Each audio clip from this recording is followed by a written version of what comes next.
What is up, everybody? The day has finally come. We are here to talk about all 35 films directed by what many would call the greatest filmmaker of all time, Steven Spielberg. This is a video that I've been looking forward to doing for a very long time, partly just because I love many Steven Spielberg films and always felt like a bit of a gap to not have seen all of them. Wanted to rectify that, but also early on this year, I guess as sort of a New Year's resolution, I made a little bit of a deal with myself to not spend so much time continuously rewatching movies that I've already seen and love, and spend a lot more time seeking out new films. I'm definitely one of those comfort watchers whenever I'm not doing something for the channel, and this year I wanted to spend more time seeking out classics that I haven't seen, or diving into franchises or director filmographies that I'm not as familiar with, just continuing to try to broaden my horizons as a film fan. And given that, I'm not going to say half, but somewhere around half of Steven Spielberg's films I had never seen before, that felt like a perfect little short-term goal for me. So I have now,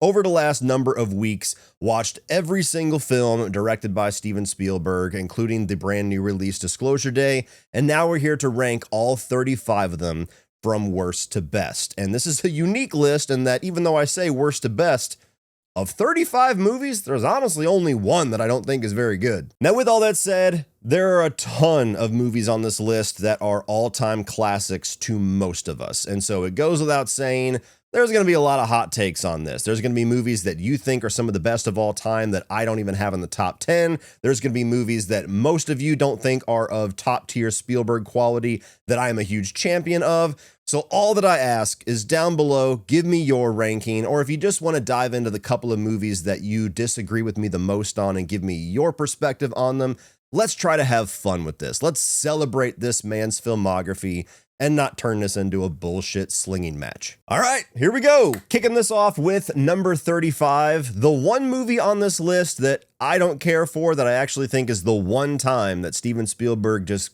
completely missed as a filmmaker, is going to be 1941. And I'm not going to list every single time these movies are a first time watch for me, just when I think it's pertinent, but this was one that I was very curious about to check out. I had never heard much good about it, but even just knowing the basic premise and idea of this movie, it seemed so unlike everything else that Spielberg did that I actually held out a little bit of hope that maybe this would be like a nice bit of different programming or a breath of fresh air after watching so many historical long epics. Just a big, dumb, stupid, almost like spoof war film. And for the first 30 minutes or so, that's actually the experience I was having. I actually texted my buddy Sean Chandler. I watched The Color Purple and then followed it up immediately with this, which is a very bizarre double feature, I have to say.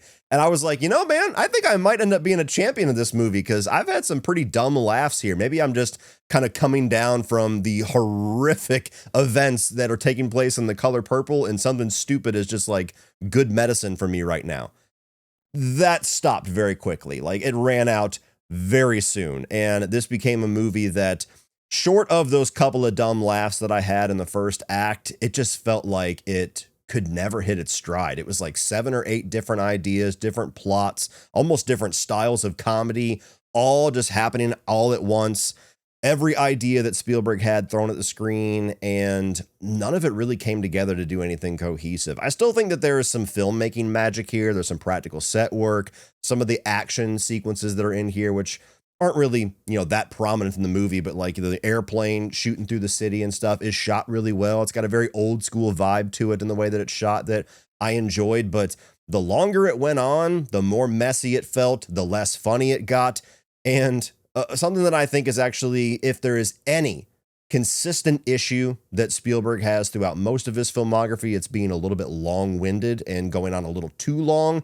This is the one movie that showed the most. You don't want to have a dumb spoof comedy that feels like it's 3 hours long, and this one did. So I don't think it's any accident that after 1941 was a big failure, Spielberg never really went back to doing anything that's so overtly a comedy like this, and for good reason probably. I don't think that his talents are on display very much in this one. Coming in at 34 for me is going to be The BFG, and this, as well as one more movie on this list, I wasn't super enthused about, just because as an adult, unless I have nostalgia or the rare Pixar film, I don't get into animation style films all that much, but this is one that's kind of blending it. It's like photorealistic CGI animation with actual in-person actors, and so I wasn't sure what to expect.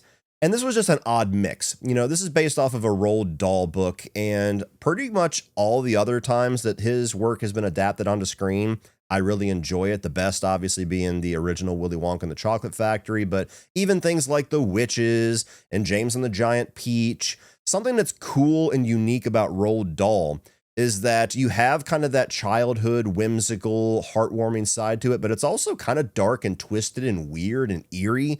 Very much like Tim Burton, and it's no question why eventually he tried his hand at Charlie and the Chocolate Factory. Not so much of a fan of that one, but that's a different video. But the BFG, it feels like Spielberg's optimism and Spielberg's like sense of wonder actually kind of interferes with how the story should be told. Like, this is a movie where you have these giants out there that are stealing orphaned children out of their beds and eating them alive. But it's a movie where you have like fart jokes and it's very lighthearted and goofy and silly. And so to me, that feels like Spielberg trying to like shave off the hard edges of the Roald Dahl style.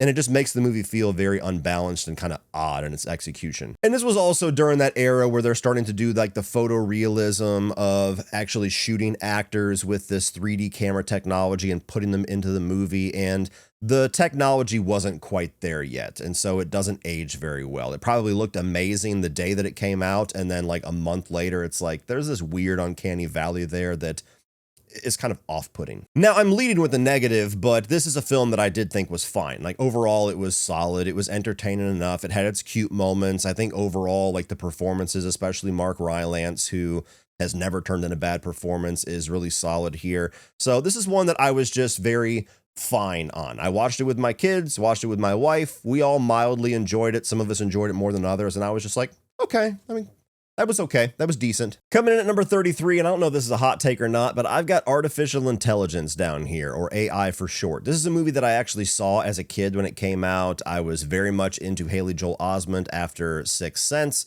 And as a kid, it didn't quite work for me. Like, I thought some sequences were cool. Some of the action and some of the CGI and everything was really cool world building for the time, but the story didn't really hook me. So I was actually looking forward to revisiting this with adult eyes. And I think I'm actually a little less kind on it. This is a movie that after I read some of the production history on it, it made a lot more sense, where this is a film that Stanley Kubrick was developing for a very long time and was drawing some of the concepts for how the robots and the technology was going to be portrayed. And then he ended up passing away. And so almost as somewhat of a tribute to him, Steven Spielberg came in, took over, made the film a reality. And much like BFG, it feels like the tones are clashing a bit. You watch this and I can immediately envision the true Stanley Kubrick version of this movie being the better version, being the vision that feels a little bit more true to itself, where here, yet again, it almost feels like Steven Spielberg's optimism and his sense of wonder is kind of clashing with the tones a little bit, where it just makes the film feel a little bit tonally imbalanced. It feels like it's not as dark or as dreary or as, you know, off-putting intentionally as it's supposed to be. Now, you still have great performances. You still have some really good CGI that, for the most part, ages really well. And as I said, the world building is commendable. But it's a film that is pretty long. And the longer it goes on, the less satisfied I am with the story that it's telling. Initially, when it's about like these grieving parents that, you know, one of them reluctantly is allowing this robotic child to come in, and then suddenly they start to warm to them, and there's this really interesting human technology relationship that gets ripped away through circumstances, and it's about this character's kind of journey to reclaim all of that. Like, at its heart, that's an interesting story, but the directions it eventually leads to just wasn't satisfying for me. Like, if the movie had ended whenever he gets to that little blue fairy statue and it ends on kind of a downer note, which I would assume is probably what Kubrick would have done, I actually think the movie would have stuck the landing better despite being a bit of a downer. But the fact that it goes on and is yet again trying to reincorporate Steven Spielberg's favorite thing, which is aliens, and give this very odd, whimsical, but heartwarming ending, I don't know. It just doesn't work. And so this is a movie that I, again, think is fine. It's watchable, but the overall package is just a movie that never really stuck with me and doesn't completely come together to where I would want to revisit this. Number 32 is going to be Steven Spielberg's first theatrical film, and that is The Sugarland Express. And I knew pretty much nothing about this movie walking in. I, of course, knew that Goldie Hawn was the star of it because she is just front and center right there on the poster or the cover of the Blu-ray. But this is one that, aside from knowing it's somewhat of a road movie or a crime movie, I didn't really know what the plot was. I think that Goldie Hawn entirely carries this movie. She is the best thing about it. It is no question whatsoever why she turned out to be this major star, because so much charm is just electrifying from even this very early performance of hers. So she's the best thing about it. She is the reason to watch it. There's an interesting tonal shift here where it starts as a little bit more comedic, a little bit sillier in the beginning, and eventually builds to kind of a dark ending. And so that makes it stand out a little bit. The chase sequence, even though it's not like a high octane or high speed chase sequence, is shot and staged well. It's interesting that both of his first two, feature length films are built around vehicles and chases. So this one is kind of a different style than Duel, which was his first film.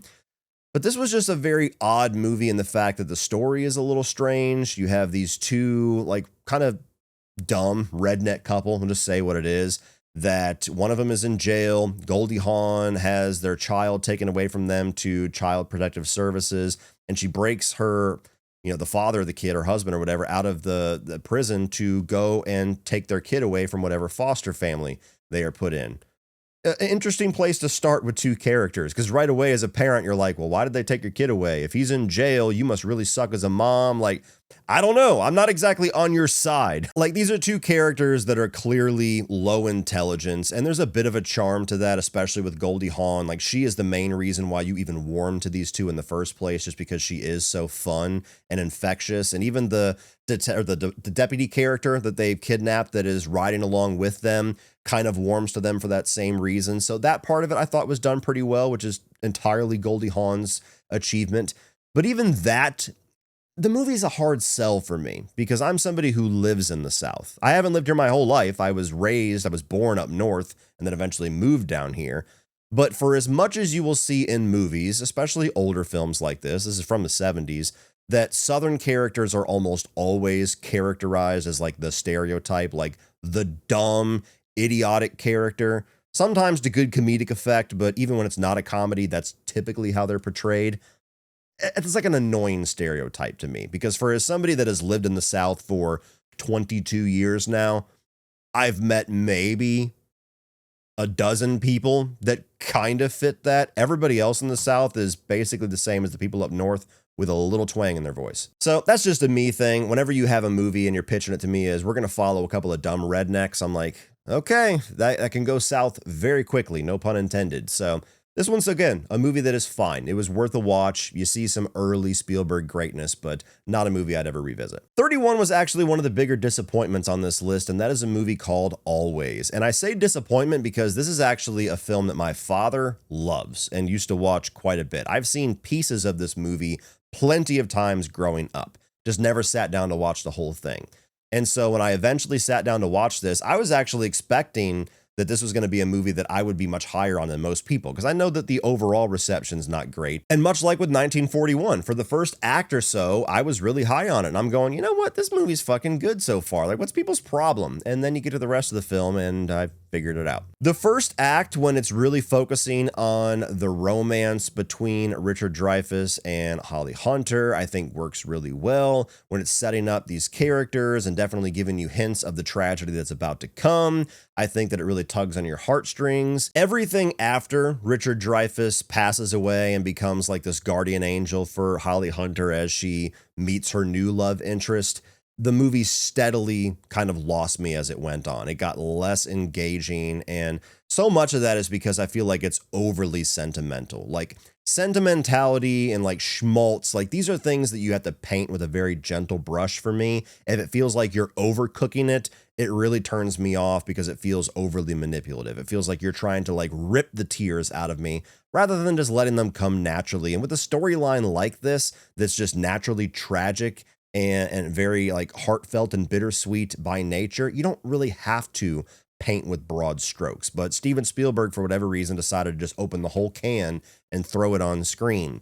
And so when you have like this very non-linear timeline as well, where Dreyfus is just kind of like popping up throughout these scattered sections, you don't really get like this smooth transition of her going through the loss and eventually getting out of it, and then sometime later starting to see the good in somebody else. That in and of itself feels a little bit like a very cut and dry story like this that we've seen a bunch of times, but there was like a natural, smooth way to do it, and this felt like almost like the Cliff Notes version because they decided to do this time jump. And so you're just jumping to all of the progress without really being there for the progress of the character. You're just told they're different now. I also felt like John Goodman's character wasn't utilized nearly as much. There's a great scene with him where Holly Hunter is very distraught and she's not moving on, and he like gets angry with her, starts packing her bags, like, you're coming to this training camp with me, like, you gotta fucking let go. I lost him too. Like, that is a fantastic scene, and that dynamic between them was like the last part of the movie that I was really into. This was the point where I'm like, why do people dislike this movie? And then you don't really get that relationship out of them going forward. You just get like Dreyfus popping in on John Goodman, and then Holly Hunter's like totally separate. So there's the ingredients of a great movie here. It just felt like they weren't put together in the right way. They weren't cooked in the right way to make a movie that really stood the test of time. So sorry, Dad, if you're watching this. I know you love Always. Always wasn't for me. Stop it! Get off me! Stop it! Behaviors will not be tolerated. Number 30 is going to be The Adventures of Tintin. This is the other animation-styled movie on this list, the only one that's fully animation. And what I liked about this that put it a good bit above BFG is that it's very much like Indiana Jones flavored. This is a swashbuckling adventure where you've got like these high stakes, these high octane action sequences, one of which like a big chase throughout the city, which was actually pretty badass. And there's like kind of this explorer treasure hunter nature to it that instantly gets me hooked. I love those types of stories. So this is one that inherently was pretty interesting to me. What kind of keeps it from being a movie that I can say I enjoyed beyond just being like a satisfying one watch is that you still very much have that odd uncanny valley with the animation style. Like, this is animated, but it's like that 3D rendered version where they're still trying to put human faces on animated characters, and maybe even more so than BFG. It's just kind of off-putting. It was during that era where they were starting to figure it out but hadn't quite cracked the code yet. And so you have that anytime there's like an advancement in CGI-based technology. You can look back in the early 2000s when CGI made this huge leap and they were just like pumping it into every movie, and all those movies aged like milk because they hadn't quite ironed out the kinks yet. This is kind of like that. Also, it feels like the prelude to the movie that I actually want to see. Like, there's still some really great stuff here, but it's a story that's leading up to the sequel that was clearly intended to be like the huge adventure where we're actually going to go get the treasure. And I don't think we're going to get that. I mean, this wasn't a movie that was like a huge hit. So there's a frustration with that as well. So fine movie, fine animated little adventure there. Not one that is top tier Spielberg for me. Number 29, a movie that no matter where you put it on the list, you're going to upset somebody. And that is Kingdom of the Crystal Skull, the fourth Indiana Jones film. Now, this is a movie that is not super high on this list, but I will say this is a film that I've never thought is nearly as bad as a lot of other people make it out to be. It is vastly inferior to the first three Indiana Jones films. They are much higher on this list, but I don't think this is like a trash movie where this is like something that destroyed the legacy of Indiana Jones. It does have some modern movie making issues. It does have some odd choices. There's some times where it's kind of hard to believe that Spielberg and George Lucas are the ones at the helm of this and not somebody else, because it doesn't have quite the precision of the first three.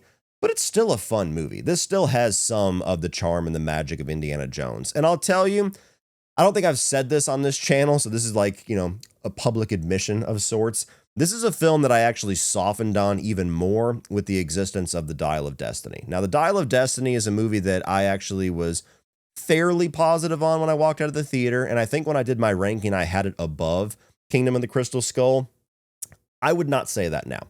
There's only a very select few times where I look back on a review or a movie opinion that I had, and it feels like it aged horribly. very quickly, where I felt like some of the elements that worked about Dial of Destiny stood out as being overall a more satisfying experience when I walked out of the theater.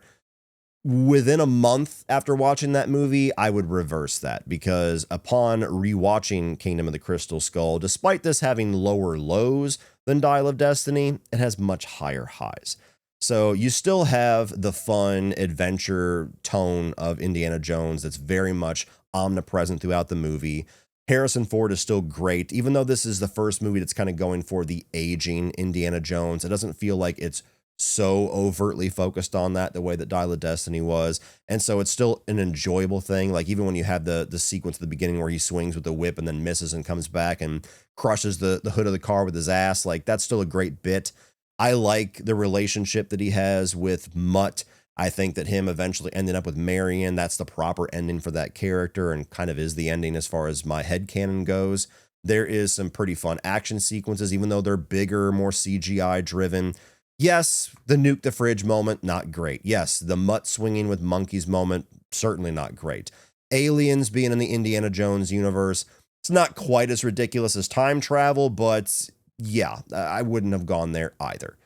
So this is one where I understand people being down on it for being such a steep decline, but I also think that too many people aren't willing to give this movie its flowers when there is quite a bit here that does still work. Coming in at number 28, and honestly, I don't know how hot of a take this is going to be, but I'm sure it's going to be spicy.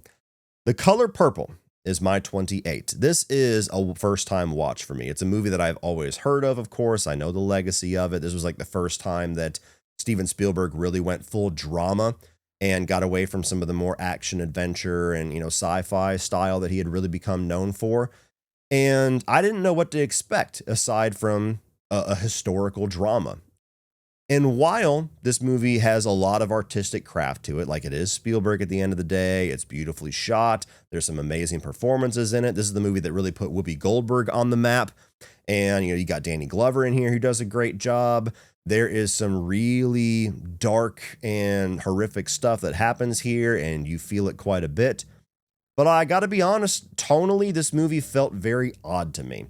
And a lot of it is because, similar to what I was saying with artificial intelligence and BFG, sometimes I feel like Spielberg's lighter tone actually gets in the way of the movie he's trying to make. Now, there are some movies here where that is not there at all, and they're much higher on this list. So I'm being consistent if nothing else. But The Color Purple, within the first 5 minutes, you have incest, rape, pedophilia, like some of the most horrific things all on screen at once within the first 5 minutes of a 3-hour film. And I'm like, holy fuck, what am I in store for if we're starting with this? All the while, the music of this movie, like I joked around when I was texting my buddy Sean, and I was like, so we're talking about all these horrific things. Meanwhile, the music is like giving Dennis the Menace vibes. It's a very oddly balanced movie for me. And clearly I'm going to be on an island with that because this is a movie that is celebrated. It's got, it's awards and nominations out the ass. But this felt very strange to have a movie with such horrific events and horrific human actions. And it's all about Danny Glover being like this garbage human being that is basically keeping Whoopi Goldberg around as not only a maid, but like also a sex slave and some other things. And it's about her gaining the strength to break away from that. That side of the story I really enjoyed. Like overall, the journey of the characters was really good. But it's through like this whimsical, almost lighthearted tone with the way that the movie is executed. It's got the vibe of something like Fried Green Tomatoes or something, where it's supposed to be almost like a feel-good movie when the narrative itself is anything but. So I don't know. Again, not saying this is a bad movie. This is a good movie. This is a movie that I can see why other people are much higher on it than I am. But for my first experience with it, I was just more puzzled than anything else at these clashing tones going on. And so it's one that certainly didn't appeal to me a whole lot, and is a movie that I would respect far more than I could say I enjoyed it. And speaking of respecting more than I enjoyed, 27 is going to be Empire of the Sun. And this is a movie that starred a very young Christian Bale as this child, where him and his family are living in China during World War II when Japan seizes the area and takes over. And so he is separated from his family and basically has to survive out the rest of World War II on his own while linking up with these different people. You know, he ends up hooking up with John Malkovich at one point, who's got like this little gang with Ben Stiller and a couple other faces. You're going to be like, whoa, didn't know they were in this. And it's a really interesting story about this very spoiled, privileged kid that gets put into the most horrific, sink or swim situation possible and has to survive throughout some of the biggest atrocities in human history. You know, this doesn't show the Holocaust, but it's during the time of all of that. And so he's seeing death all around him. He's watching all these atrocities. He's starting to value even the tiniest things in life when the beginning of the movie, he was just this spoiled little asshole. And so the journey of the character, the performance of Christian Bale is phenomenal. Of course, you watch this and you're like, I bet that guy's going to be a big star someday. Didn't know he was going to be Batman, but goddamn. And it's a really well shot movie. There's some really triumphant moments here, even when it's not supposed to be something that's really celebrated. It's just kind of portrayed that way, like Christian Bale in the middle of all this, like getting really excited about seeing his favorite plane, his favorite fighter flying by, even though it means possibly doom for him. He's like, fuck yeah, go baby. What hurt this movie quite a bit is the runtime. And I'm going to try not to say that too often, but a lot of his movies, especially the historic ones, it feels like they go on very long. And so you start to get a little bit of exhaustion, at least I do with movies like this, where it's like, I'm engaged, I'm into this, I'm enjoying what I'm watching, I'm certainly captivated, but there's an exhaustion point, which was, to be fair, probably amplified by the fact that I was watching so many of these back to back for a couple of weeks. So I was like living in historical 3-hour drama version of Spielberg for almost a month. But this is one of the ones that felt the most egregious to me, where it's just like, we're still going. Okay. All right. Another hour. Number 26, West Side Story. I don't have a whole lot to say about this one. Those of you guys that have watched me forever, you know that I am not a fan of musicals. The only one outside of animated films like The Lion King and shit like that, the only one that I have ever loved is Willy Wonka and the Chocolate Factory. Musicals just aren't my thing. Grease, La La Land, you can name all the classics. I've seen them. They don't do anything for me. So West Side Story, the fact that I'm putting it this high shows that Spielberg does still give a level of excellence. I think there's an argument to be had that this is maybe the best made musical of the last number of years, maybe aside from La La Land that got a bunch of Oscars. It's a big production. You have this epic feel to it. The actors, the singing, especially from like Rachel Zegler, all that stuff is top notch. It's just the fact that I'm not a musical guy, and West Side Story is a story that has been done so many different times that it doesn't really have that like originality to it like so many other Spielberg films. So 26. Number 25, we have The Lost World, Jurassic Park. And this is a movie that I swear every time that I watch it, I want to love it, but just never quite get there. Even when I was a kid, we're going to talk about Jurassic Park way later in this video. I was a pretty big fan. And so when you go to see the second film in the theater, couldn't wait to see it. And I remember rewatching this on Laserdisc quite a few times, but it was a movie where I feel like I almost, as a kid, would want to fast forward to the good parts. And even as an adult, I would never fast forward the movie, but all that ever sticks out in my mind are some of the action sequences. The T-Rexes attacking the RV, the raptors going through the tall grass to all of like the mercenaries, the third act where you've got the like King Kong type sequence with the T-Rex running loose in the city. I mean, these are the things that stick out in my mind about Lost World. All the character moments, all of everything that leads up to these moments, as soon as I watch the movie, they just leave my mind. They do not stick with me the way that the original Jurassic Park is. They leave my mind immediately once I click stop, once the credits roll. This is a movie that I just think it's built on kind of a flawed foundation. The original Jurassic Park is one of the most celebrated books of all time, and so they had a lot of great stuff to pull from. People aren't nearly as kind to the second book, and that translates to screen. I mean, when you build off of a flawed foundation, you inevitably will usually have a flawed adaptation. And I think that for as much as I love Jeff Goldblum in the role, he is a type of character that works better as a supplementary character. He's something that works better in an ensemble like the original Jurassic Park. When he is your lead character, his shtick, his style doesn't stand out quite as much. It doesn't function as well as your main protagonist. I also think that just the story itself, rather than discovering this park and all the wonderful moments in Jurassic Park, some of it's just diminishing returns. You go back to an island and it's about, let's just ramp up the dinosaur action. The dinosaurs do look a little better in this movie. I'll give credit for that, but it just doesn't have any of the magic. All of the other moments outside of the dinosaur stuff that we love and remember Jurassic Park for, you don't really have that in the Lost World. So for as many times as I've watched this film, which is upwards of like a dozen, it's always just an okay movie to me. You know, I actually think Jurassic Park 3 is more entertaining than this movie. And I know that's a wild take, but that movie actually is a more fun watch than Lost World is for me. Coming in at 24, we got the brand new film Disclosure Day. And this one, it goes without saying, has the most potential to move around this list because this is one of the only ones that I haven't really had time to marinate on. But Disclosure Day is an interesting film in Spielberg's filmography, where it does feel like it's recapturing a number of things from classic Spielberg. It does have that sense of wonder and adventure. There is some pretty cool things going on here concept-wise, where even though this is like the 5th or 6th time he's added aliens to a movie, he's still finding some new ways to go about it, where this doesn't feel like he's redoing Close Encounters or he's redoing War of the Worlds. Stylistically, I do think this feels more like a cousin to Close Encounters, but that's about as far as I'd go. I think the cast is pretty good here, especially Emily Blunt. She's phenomenal in this movie. And even though they are not among the best, certainly not even close to among the best of Spielberg's career, the couple of action-centric sequences we do get here are exciting. They were fun to watch. The big issue with this movie is that it's just a very outdated concept. And I don't know if it's because this is an idea that Spielberg thought of 20 years ago and is just now getting to make it, or if, which inevitably happens to all of us at some point, Spielberg himself just has an outdated outlook on certain things.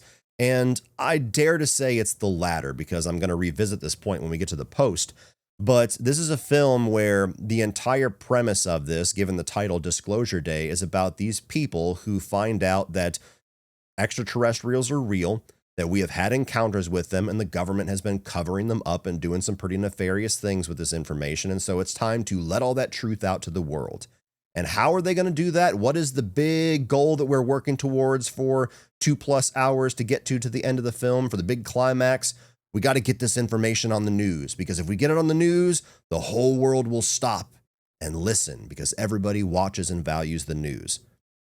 Nope. I kind of danced around some of these details when I did my initial review because I didn't want to spoil things, but it's been out long enough. The conversation's been going on long enough. The whole idea of the news being the end-all, be-all source of information, that's something that hasn't been true for a while. Like, you know, well over a decade, being generous, maybe even longer than that. And so one of the big questions you see a lot of people asking with this movie is like, why the fuck didn't they just put it on YouTube? The movie could have been over in 5 minutes.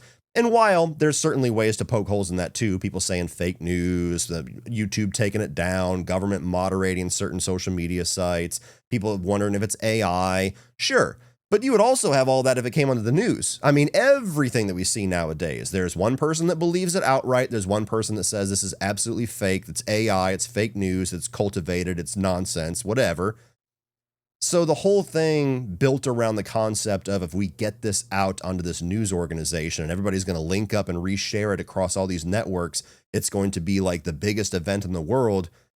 You just can't buy into that because that is no reflection on today's reality. And so it feels like the movie builds up inevitably to this climax that just kind of fizzles out because you don't really get that big crescendo moment where it's like, oh, we finally achieved this amazing goal, and you buy into the concept. Immediately your brain is just short-circuiting because you're like, I don't believe this. This is not how it would be. Added in with the fact that the whole point of disclosing things, and especially a lot of the marketing leading up to the movie where Spielberg was like, I've looked at classified files and there's a lot of things in this movie that are real. Like, this is the time. The truth is coming out, guys. You get to the end of the movie, and much like with the Adventures of Tintin, this kind of cuts off before you actually get the movie that you want, the disclosure. It ends before anything is actually revealed. And so even if you're somebody who's like a diehard conspiracy theorist and you're really into Roswell and all that, and you feel like you've gone down all the rabbit holes, This movie's not going to tell you anything you don't already know. So one of the more frustrating ones on the list, because I do feel like there's certain pieces of this movie that gives me the style of Spielberg that I have wanted for a very long time, where it feels like he's going back to his roots.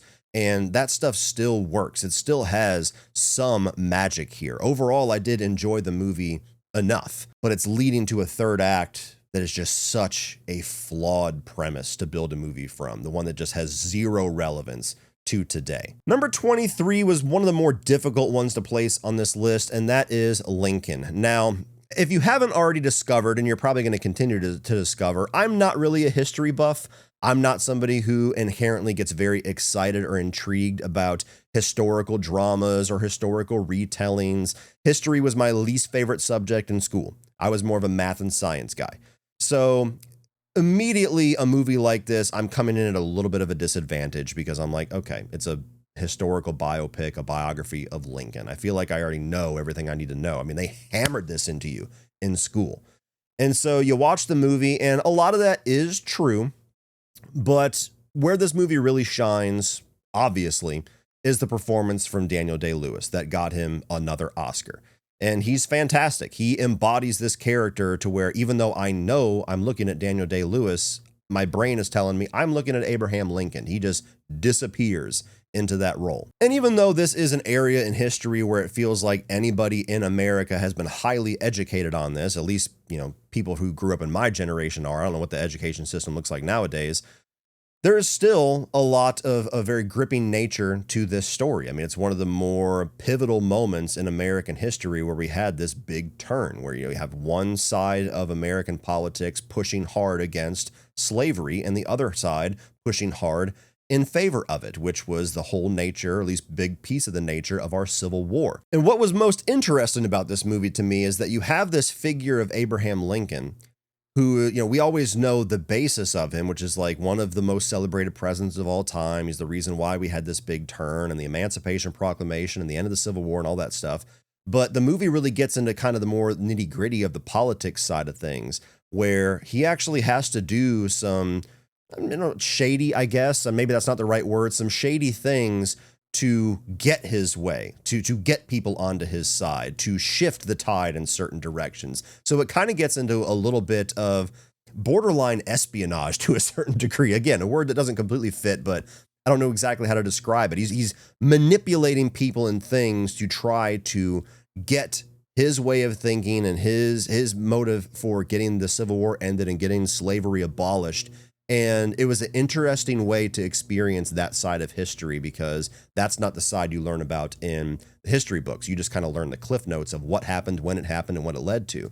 So that was interesting. His relationship with his son, played by Joseph Gordon-Levitt, as somebody who wants to enter the Civil War while he's very much trying to end the Civil War. All of that was interesting. So as somebody who's not a big history buff, I enjoyed this movie. I thought it was definitely an important movie to see. Fantastic performance. It's a one and done watch for me, though. So it comes in at 23. Number 22 is one of the redheaded stepchilds of Steven Spielberg's filmography, and that is The Terminal. Now, this is a movie that for years, all I ever knew about it was people saying this is one of, if not the worst Spielberg film. And so I actually watched this for the first time maybe 4 years ago, just out of pure morbid curiosity. And I was surprised at how much I enjoyed it. Now, it's not without its flaws. It's definitely got some issues. And upon rewatch, those issues kind of were even more present than my first time watching it. But this is still a movie that I think is solid. This is a movie that is a much more small scale, intimate movie. And what I like about that is so many filmmakers and actors, once they hit this level of superstardom, it feels like they can't figure out how to go small again. Whether it's Tarantino or Nolan or, even Leo DiCaprio, if you're going to go the actor side. Once they hit that A-list level, everything they do feels like it has to be this 3-hour epic that's going for Oscars and on IMAX. And it's like, can you ever go back and really do a Memento again? Can you go back and do a Reservoir Dogs again? And so this is like Spielberg kind of doing what I wish other filmmakers would do, is backing up and doing something small again. And it's a really heartwarming story that I get a lot of enjoyment and laughs out of for the first half. I think Tom Hanks is very charming in the role, very easy to like and get some giggles out of. His relationship with all the different characters as it starts is very heartwarming. The way that he starts to do the construction throughout the airport and do all these little things so we can buy Whoppers at the Burger King. And all of that is very fun and very enjoyable, just like Hallmark movie style storytelling in the first half. The second half is where it feels like it starts to get painted on a little bit too thick, where it's like everybody in this airport is either the most pure of heart, wonderful person, or just an absolute evil scumbag son of a bitch. And it just kind of throws everything off. When you have Diego Luna as this like baggage handler, or he's like the food guy, and he ends up marrying Zoe Saldana because he sends her these little love letters and they literally meet face to face once. Like, that's the good side of it, where it's like, you're going too far. You're losing reality for me here. And then even on the bad side of it with Stanley Tucci, I could never buy into why he's such a prick. Like, why he's such an asshole to Tom Hanks. It's like they needed a villain, but they couldn't find a way to naturally have a villain that doesn't just feel overcooked. And even the romantic nature between Tom Hanks and Catherine Zeta-Jones. Like, it's one of those times where they decide not to give you the storybook ending, but I actually feel like that needed a storybook ending. Like, tone down some of the romantic bullshit with the other characters and the good of heart people, and bring the villain a little bit more close to center and give us kind of that more cliche turnout with Tom Hanks and Catherine Zeta-Jones. And I think that this movie would probably go up 4 or 5 spots, but as is, it's a movie that's enjoyable. It's not as bad as its reputation would lead you to believe, in my opinion, but it's certainly not without its flaws, and it's not top tier Spielberg. So coming in here at 22. 21 is going to be Amistad, and another one that was a little bit difficult to place. Now, this is one that I have seen pieces of it before. I want to say that we saw part of it in school at some point, so I don't think I ever finished it, but it was like one of those days where like the history teacher just put it on. They didn't have a lesson plan that day. So I had seen the first half of this movie for sure. But this is a film that is a courtroom drama where you have this slave ship where the slaves get free and mutiny and revolt against their, slave traders that are on this ship and end up in America, and they end up in custody, and you have this legal battle that is not necessarily about the human rights of the slaves. It's actually a legal battle that's more in the tone of property rights, which that statement in and of itself tells you like how horrific of a time in history this was. And so this is another movie that, like Lincoln, if you're a historian, is a fascinating story to learn about. And what the best thing about this is that you have Matthew McConaughey giving a great performance, one of his earlier roles when he was really starting to kind of break onto the scene before he got stuck in rom-com land for a while there. But even more so, this is the big breakout performance of Djimon Hounsou, who I have said multiple times in the past, is the most untapped, awesome actor in Hollywood. This guy is literally one of the greatest performers of all time, has been in movies that have given him Oscar nominations like this one and Blood Diamond. He's always amazing. He's nearly always the best part of the movie because he's just effortlessly awesome. This was the movie that really gave us Djimon Hounsou. And so he's one of those things where I will never understand some of the decision making when it comes to Hollywood. Why this fucking guy is not in a movie every single year is absolute bullshit to me. But nonetheless, that rant over, his performance is amazing. And you also have the performance that I think eventually did win the Oscar, which was Anthony Hopkins playing John Adams, which is very good too. He has this whole monologue that's really well done.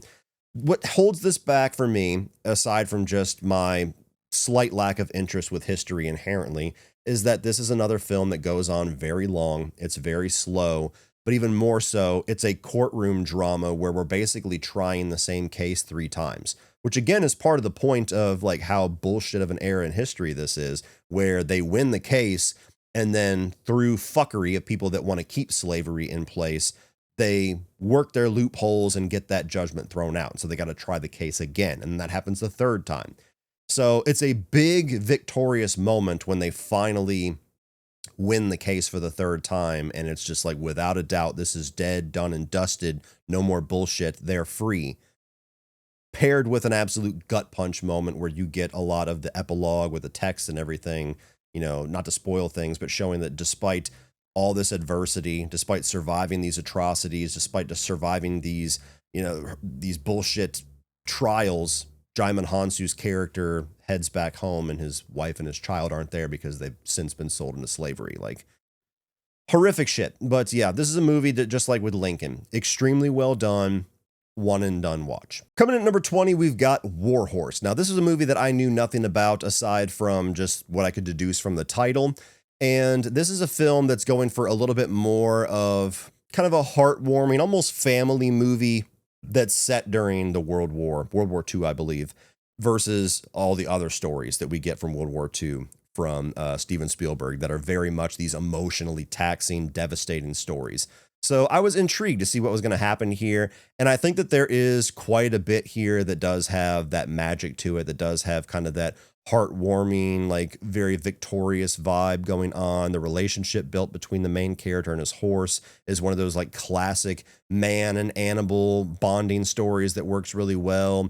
The first act is really enjoyable, is kind of building the bond between this horse, and eventually the horse has to get sold to the war effort through the family's financial desperation. And it's about the kid eventually kind of reconnecting with his horse years later. All that stuff is very easy, low-hanging emotional fruit, but it works. So this is a film that I did enjoy, and it is one that I think has a little bit more rewatch value than some of the other historic era films from Spielberg, just by design. You know, it's not as devastating of a watch by design. What was the big miss in this movie for me is probably partially my fault for expectations, but about 20 minutes into this movie, War Horse gave me such a familiar feeling as this long-lost Disney movie that I absolutely adore called Flash. It was a movie that had Lucas Black that used to play on ABC and then was eventually in syndication on Disney Channel, which is where I saw it as a kid. And it's one of my favorite movies from my childhood that is completely gone. It's completely out of print, never made its way out of VHS. The VHS, you had to pay like hundreds of dollars on eBay for some like old, maybe shitty copy of it. There is a copy on YouTube that you can watch, but it's very poor quality, so only diehard fans like myself can tolerate it. But I say all that because Flash is a story about a boy that has this bond with his horse and then has these horrific hardships and has to go on this huge, you know, a country trotting, cross-country adventure with his horse to rise above all the things that are happening to him. And I thought this is what this movie was going to be based on the first act, was like, oh, the horse is going to get sold into the war effort. And this kid that was never intending to join the war effort is now going to put his life at risk and join so that he can stay with his horse. And they're going to have to fight together to survive the war and make it out the other side. That is going to be awesome. That is so my thing.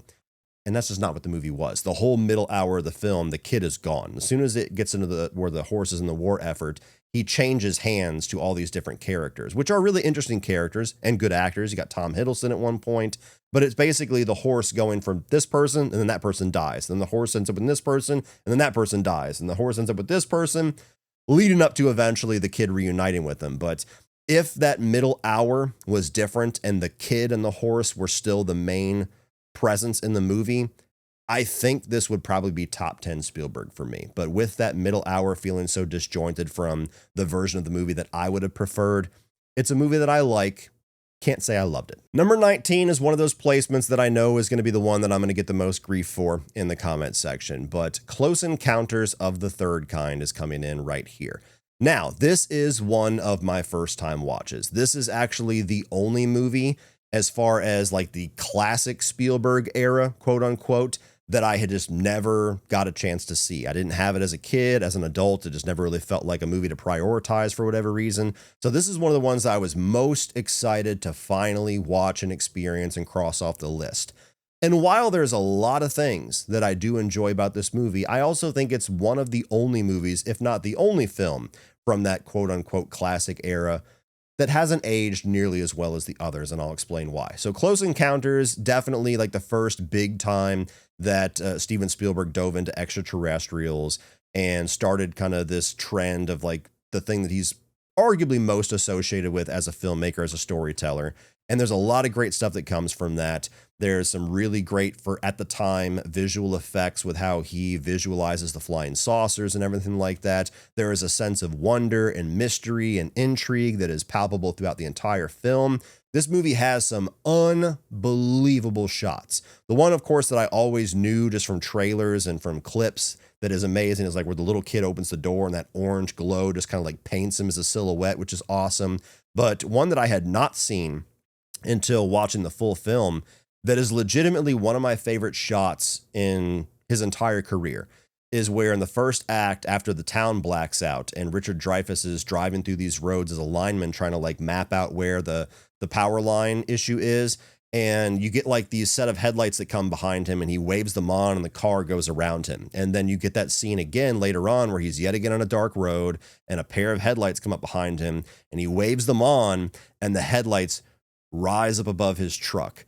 It is such a simple effect, but I genuinely think that is one of the most magical Spielberg moments of his entire fucking filmography. I also think that Dreyfuss is very entertaining as he kind of starts to lose his mind a little bit, gets very obsessed, where I don't know if he's just like having things imprinted in his mind or however you want to interpret it, where he's like building things inside of his house, very quirky performance. And having a character that loses her kid, very easy to kind of identify with them, and those characters eventually coming together. Story-wise, throughout most of this movie, I was on board for it. I think the section where it doesn't age so well, though, is the third act.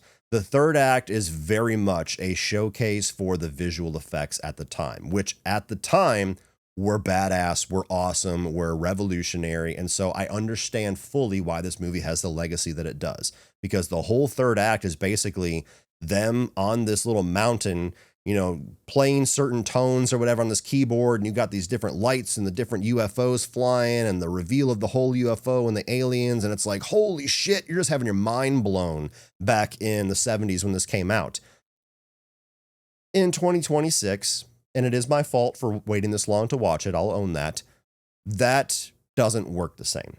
That power of the visual effects doesn't work the same because while you can tell they were awesome for the time, they're not awesome for now. And so having all the payoff, or at least most of the payoff of your movie be this showcase and spectacle of these visual effects, the third act falls a little bit flat when you're experiencing that for the first time now.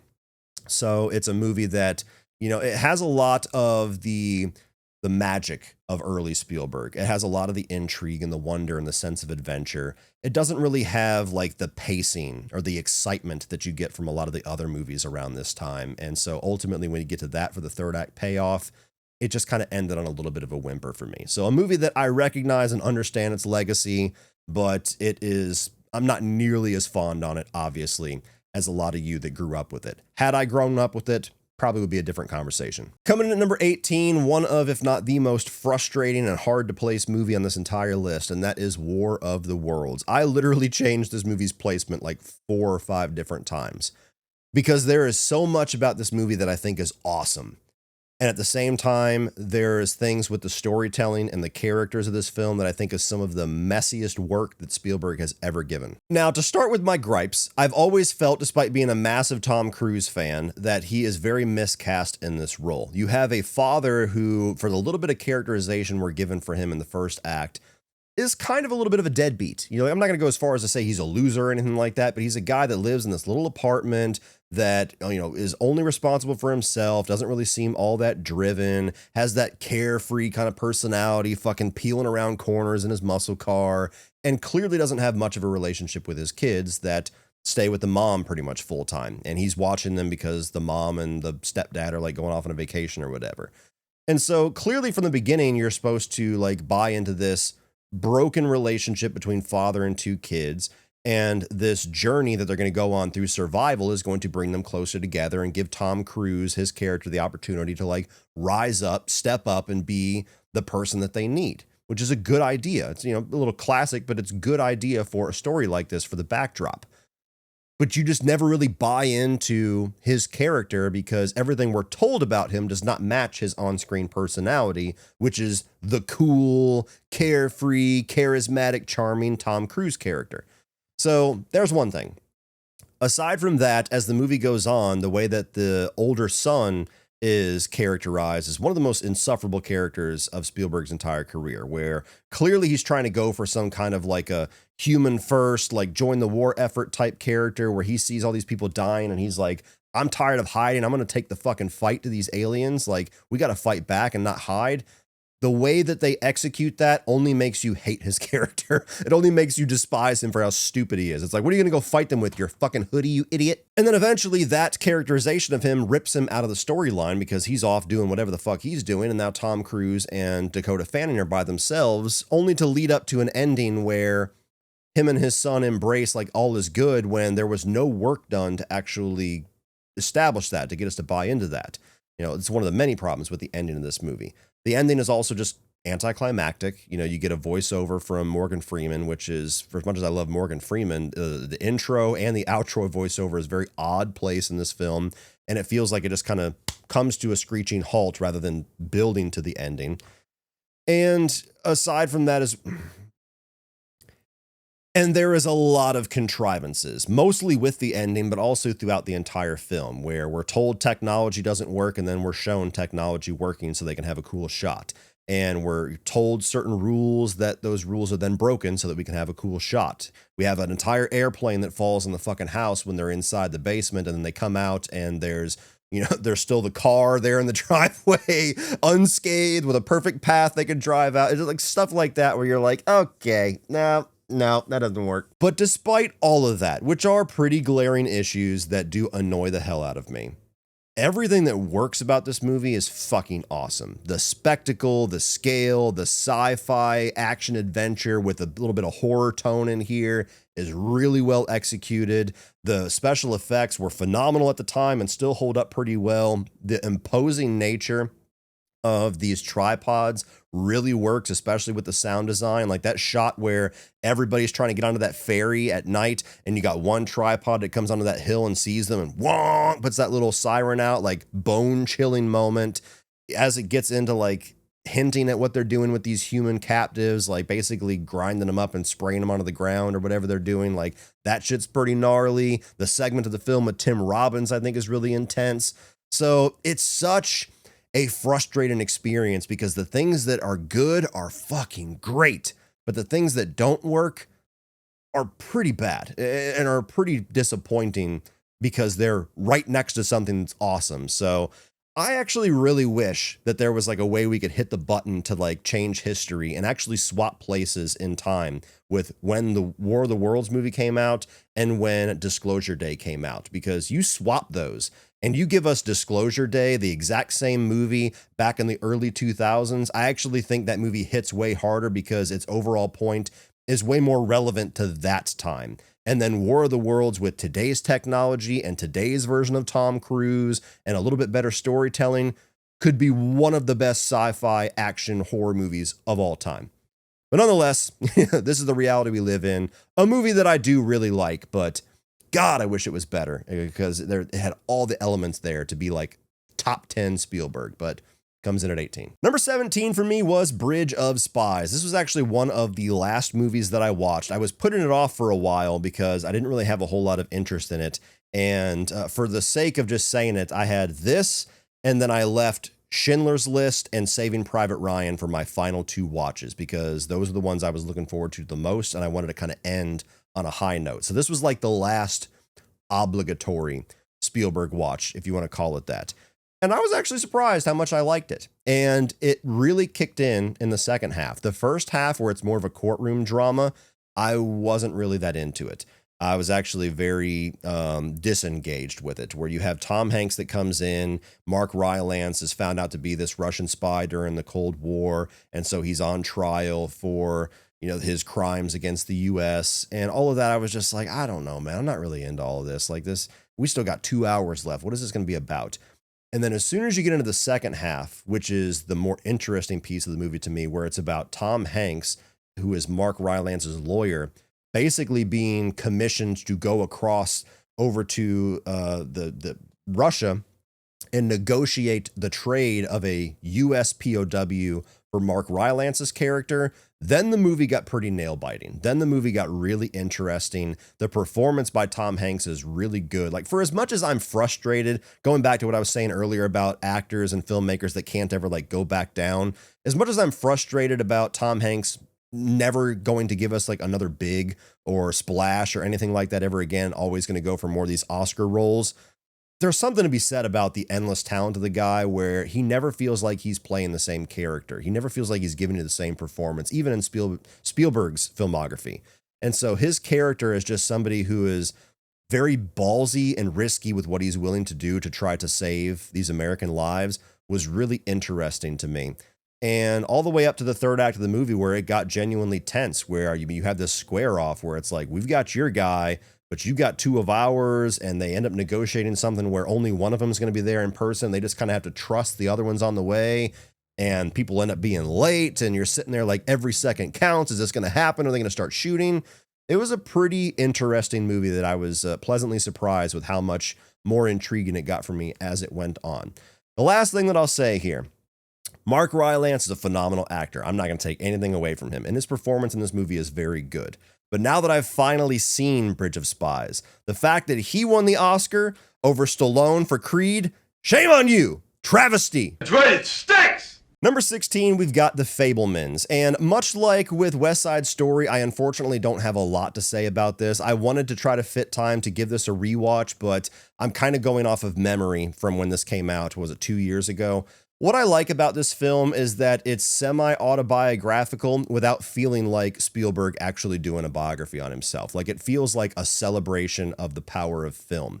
It shows all the reasons why he at a young age was captivated by it and all the things that it did for him and why it has been so important to him.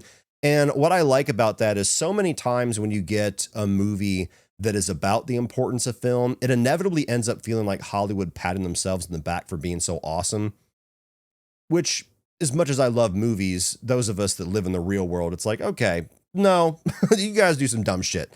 And so this is a movie that avoids being that. It avoids being a movie about like, look how awesome and flawless Hollywood is, and is literally just a pure celebration of the art of film and the power of the art of film. And as somebody whose life very much revolves around the power of film and the art of film, and it has impacted me more ways than most things, I appreciate all of that. So it's a movie that's very enjoyable. It's very long. So again, we'll throw that out there again. It's a movie that's a little bit too long for what it needs to be. But I appreciate the fact that it is one of the biggest and most celebrated filmmakers in history, giving us a very raw, emotional look at what film means to them and how he feels film impacts all of us. It's just a very honest movie, and I enjoy that about it. Number 15, one of the biggest surprises on this list, and that is The Post. When I was initially kind of laying out my watch list for what I was going to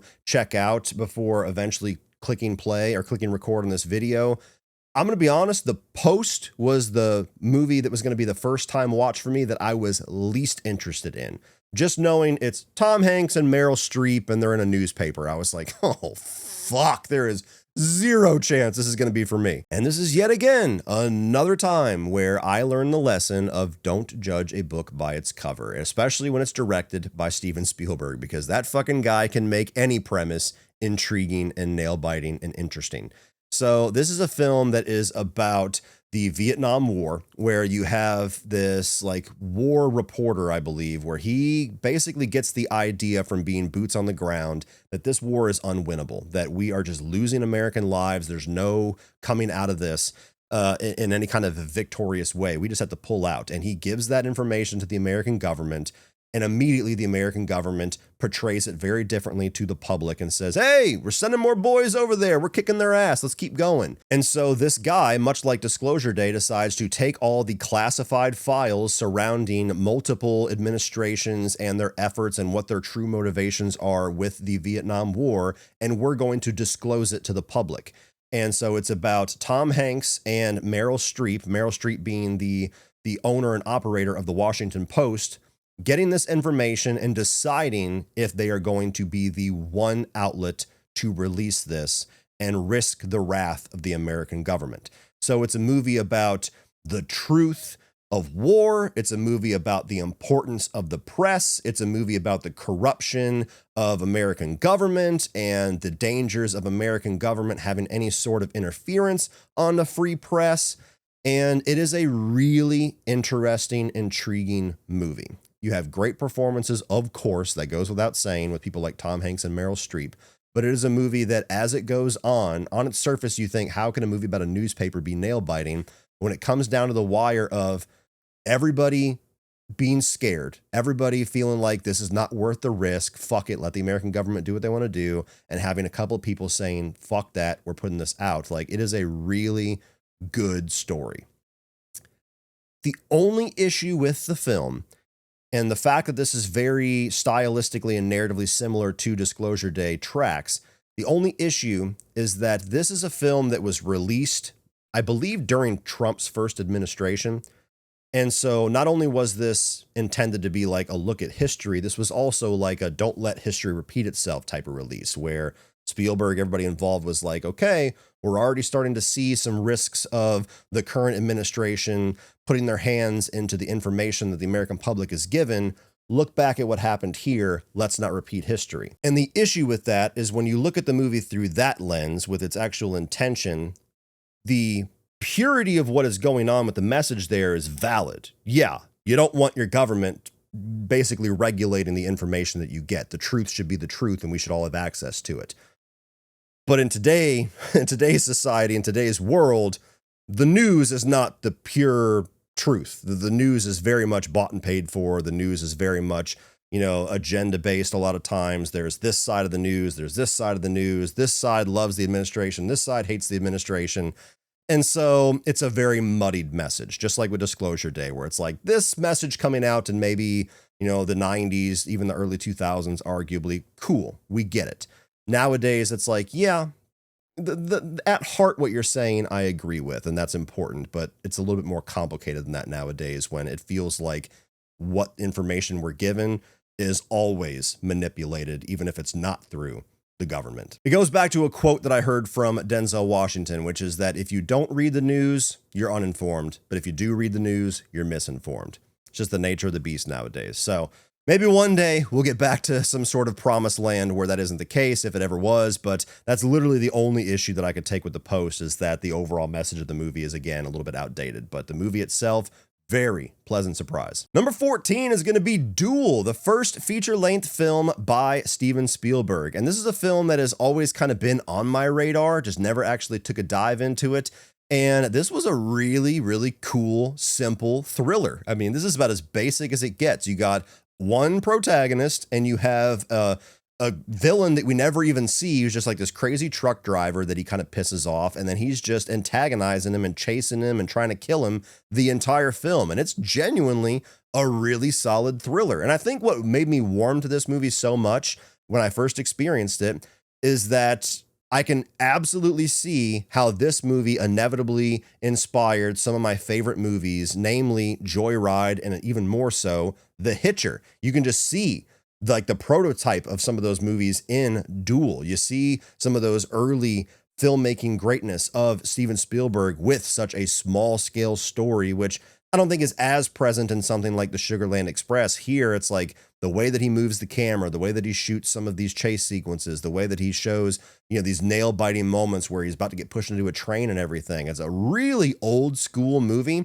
There was actually a TV film that was eventually released in theaters, but it was a really fun, interesting watch that holds up quite a bit. The only thing that really held it back for me from going a little bit higher on the list is I don't think that the main character is all that interesting. There's not a whole lot that we get to learn about him. Maybe the movie is a little bit too simple in that regard. If I knew a little more, if it was a little bit more of a fleshed out character, or maybe even a performance that stood out a little bit more, I would definitely be higher on it. But even as is, Duel, pretty badass. And speaking of badass, number 13, we have Munich. This was another first time watch for me that was a massive surprise. I didn't know anything about the premise of this film. The only thing that I knew walking in was from the bit in Knocked Up. Munich fucking rules. Munich is awesome. And this is a movie that is about that tried and true story of revenge begets revenge. Terrorism leads to counterterrorism, which leads to more counterterrorism. And you have a really interesting story here that is true to at least some extent, where you have this Palestinian military group that takes hostage this Israeli Olympic team and ends up killing all of them. And so the Israeli government puts into place this like task force of these like unnamed operatives to go and start killing all the people that were in charge of this tragedy that led to it happening. And so you have Eric Bana, you've got Daniel Craig, a few others that are just like doing this espionage work to try to hunt down and execute these people on the Palestinian side that the government is telling them were in charge of or had decisions made that led to these people being killed. And so it's a movie that at first, like, you're very much just like the characters, like on the ride of like, fuck yeah, get those assholes. And as the movie goes on, that gray area, that, you know, the everything being painted in blood when it comes to revenge really starts to come to the forefront, where initially it's just like these silent little hits on people that were told are the bad guy. And then inevitably you have things where there's collateral damage. There's other people getting hurt, injured, or even killed along with the actual targets. Also coming into play, the risks of all of that, which is these main characters starting to feel like maybe their identities or their families are at risks the more deep they get into this, starting to question whether the government is actually telling them the truth and these are the people responsible, or they're just people that are on their list, so you might as well take them out while you're out there. And so it's a movie that really does a great job at setting you on this path and very much starting to get into all the complications and all the tragedies and just the endless amounts of violence that is inevitable with something like this, and even finding a way to end as far as the character of Eric Bana and his journey that just leaves you with this moral question mark. Just leaves you totally unsatisfied in the most satisfying way. You know, there's a good amount of suspense, a little bit of action in here. It's definitely a more violent movie than a lot of Steven Spielberg's films. So this is one that I actually really enjoyed. I could see myself rewatching it down the line. And, you know, it's one that was a nice breath of fresh air of just being like a Steven Spielberg movie that is no holds barred. You don't feel like the more whimsical or the more, you know, hopeful side is really coming into it. This is just like an unapologetic look at revenge. Coming in at number 12, one that is also going to inevitably be a very hot take on this video, as if the whole fucking video is not going to be hot takes. Let me just stop lying to myself. I'm getting in trouble for all of these. Number 12 is Ready Player One. Now, let me say right off of the rip, I have not read the book. That is the one thing that I have heard pretty consistently from people who even really like this movie, is that the book is significantly better. That tends to color most people's disappointment or frustration with this movie. I don't have that baggage. I walked into Ready Player One completely clean. So this is my only experience with this story. To me, Ready Player One is the movie that most recaptures the vibe of classic Spielberg than anything else that he has made in the last 15 to 20 years. And that's one of the main reasons why I love it. I also love the whole video game centric premise of this. I am a gamer myself, so I really enjoy that type of storyline, those type of characters. As much as nowadays it feels like 80s nostalgia is so overused and so overplayed, the way that it's done in this movie, I really enjoyed it. There were some really nice surprises in here, not the least of which is Chucky coming into the final battle. So that little moments like that really perked me up. I enjoy the character arcs as well as the actors that portray them. I think that the way that they visualize like the 3D rendering of these characters, significantly better than what we were seeing with things like the BFG and Adventures of Tintin. So there's not really an uncanny valley there with me. And it's got a lot of those classic Spielberg elements of like this rogue government agency or this rogue corporate agency being the big bad guys and, you know, having the heroic journey and the romance and all of that. All of it is very classic elements, but it works really well here. So this is one that I just have to be honest with you. I always see it very low on people's list whenever they talk about Spielberg.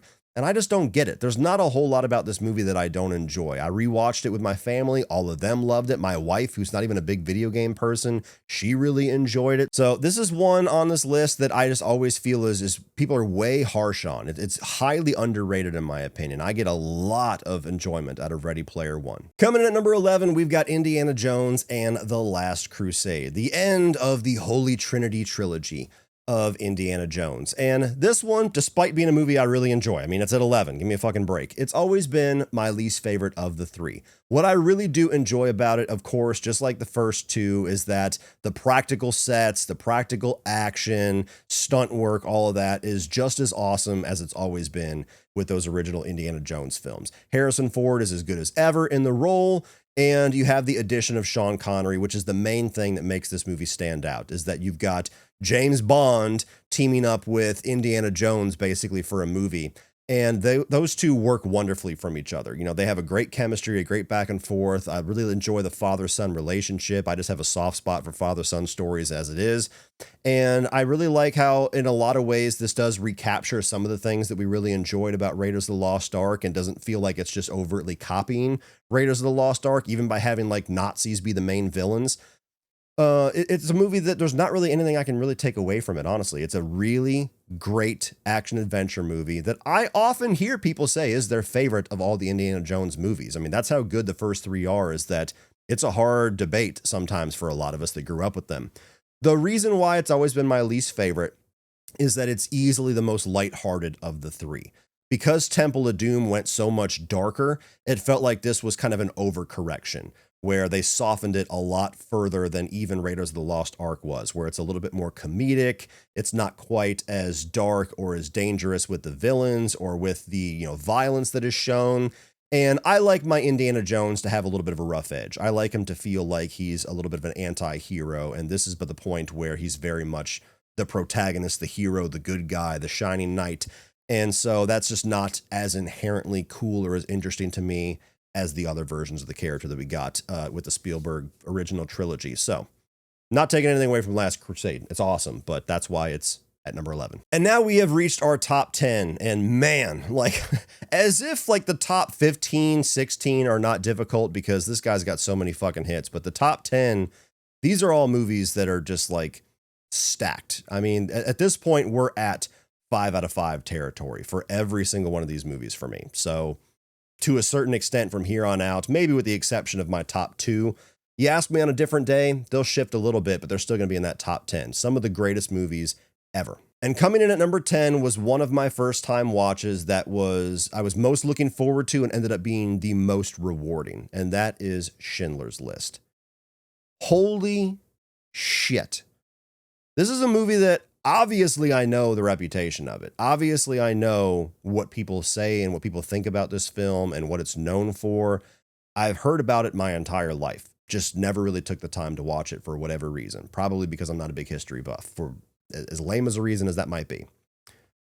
This is a movie that is a very rare thing that a film can not only match its legacy and its reputation, but actually supersedes it.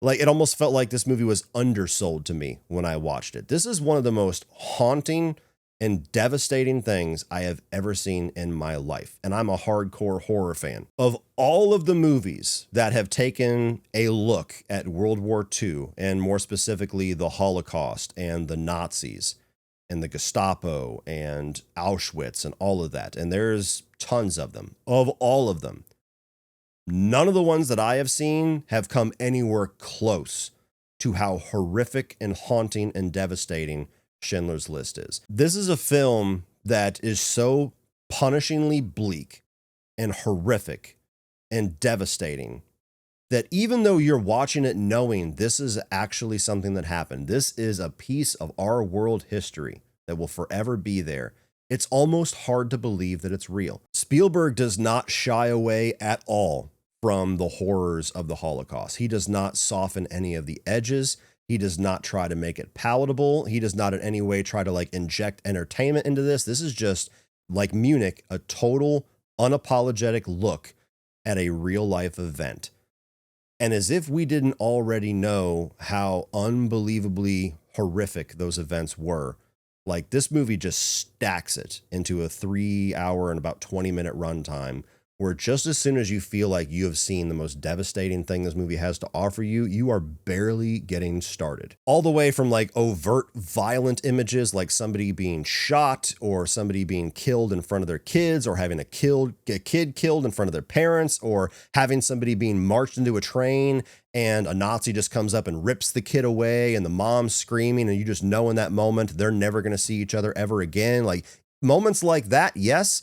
But even just more silent and still images, like a pile of shoes, a pile of glasses, you know, a pile of bodies being burned, a train going off, knowing where that train is going to. Like, this is a movie where my fucking throat was tight for damn near the entire runtime, even though I know everything that's going to happen within reason. And I could basically just end this segment there as like, this is a movie that, even though it had decades of legacy behind it, and I feel like I knew exactly what I was getting into, I had nothing that could have prepared me for how powerful and gripping this movie actually was. And for a 3 hour and 20-minute movie on a list of films where I'm continuously bitching and whining about being too fucking long, this thing, every moment of it, I was not looking at my watch. I was just like, oh my fucking God, how much more horrifying is this about to be? I could end this segment there, but this also has so many other things that are wonderful about it. First of all, beautifully shot, black and white film that is gorgeous and haunting and horrific in equal amounts with the way that it is shot. You get wonderful characters here, like the titular character of Oscar Schindler, played by Liam Neeson. And, you know, I'm more attuned to the action side of Liam Neeson, even the comedy side. This is one of the few like dramatic roles that I've actually seen from him, which is where he really cut his teeth and first had his first section of his career with. And it's obvious why this is like, you know, maybe arguably his signature role outside of his role in Taken, because it's such a well-rounded three-dimensional character that is very like in the gray as far as his morals and what you actually think about him. Starting the movie as like this very unapologetic war profiteer that only sees dollar signs and not human beings, and then going through this journey of all these atrocities that he's witnessing, and one pivotal moment especially with this little girl with one of the few moments of color in the movie with this red jacket that he eventually just sees thrown onto a pile of bodies. He shifts and suddenly starts to see the humanity and doesn't want any of the war dollars, and starts to actually be a safe haven for a lot of the Jews that are in Auschwitz and in, you know, being funneled into all these trains and showers and everything else. And it's a really powerful character study. It's a really powerful character arc where when you get to that climactic scene where he now has to go on the run after World War II has ended because he's a war profiteer, and he breaks down about all the people he couldn't save, even though he saved 1,000+ Jews from death, thinking about all the ones that he could have saved, even just one more by selling like this like ring or something that he has. It's a very powerful performance, a very powerful scene. Equally powerful for very different reasons is Ralph Fiennes as like this absolutely disgustingly evil Nazi who literally has a sequence where he's just shooting people for boredom. He's just, you know, sitting there, woke up in the morning, having his morning coffee, and he just starts popping off shots just to, like, kill the time. I mean, fucking despicable villain. Ben Kingsley in there. I mean, this is a movie that just has everything. For a historical epic, for a historical drama, this thing is a masterpiece. It's an absolute perfect movie. I don't even know if I could say it's a one-time watch because it's just so gripping and so amazing that at some point I'm going to want to revisit this and, you know, very much prepare myself emotionally for it and don't plan anything for the rest of the day. But this is one that really genuinely knocked me on my ass, and I was not expecting that. I knew that it would be good. I knew that I would have a lot of good things to say about it. I had no fears whatsoever that I was going to be some weird detractor and put this at the bottom, but I was not ready for how powerful this movie actually was. Coming in at number 9 is going to be E.T. And this is a film that, much like another movie that I'll talk about later, I always forget how amazing it is. It's like I go a period of time without watching it, and I know I like it, and I know it's great, but until I put the fucking thing on and I'm 15, 20 minutes into it, it's like I get to rediscover every time I watch it how amazing this movie actually is. And this most recent rewatch was one of my favorite at-home viewing experiences for a movie that I've ever had. I throw this thing on pretty early on in my like Spielberg binge watch. You know, this was like a month or so ago. And it's like late at night on like a Friday or something like that. My wife's half asleep on the couch, and I got my 9-year-old next to me, my 9-year-old daughter who has never seen this movie. And it's always hit or miss with her, whether like a movie from my childhood really hits the same and is timeless, or if it's just not really on her wavelength. And I'm here to tell you, this little girl was so locked into E.T. that it made me love the movie more than I have ever loved it in my life, where like she was so locked in and how enjoyable the first couple acts were, and laughing at all the bits where Elliot's getting drunk and all the physical comedy with E.T. and, you know, saying that he's so cute and everything like that, as you expect a little girl to do. But then you get into the third act of the movie where they start to feel like E.T.'s gonna die, and she's sitting over here distraught, like barely blinking. And then you get that moment where Elliot opens up like the little containment thing, and E.T.'s like, E.T. phone home.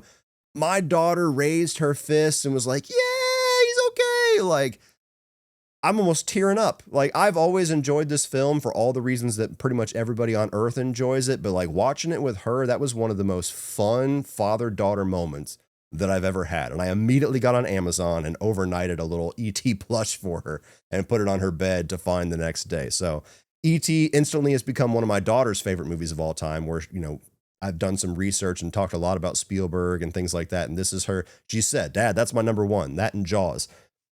So aside from that, E.T. is just one of those classic, timeless, like, it's almost like a boy and his animal, like a boy and his dog or a boy and his horse movie, only it's an alien. It's a classic tale about this unassuming friendship and the innocence of childhood and the drama of like the siblings and the family dynamics and having the dark, unnamed government organization come in. All those things that are like the classic Spielberg elements the first couple of times that he was utilizing them, and the sense of wonder and the sense of adventure as E.T. is displaying his powers and his link to Elliot gets stronger.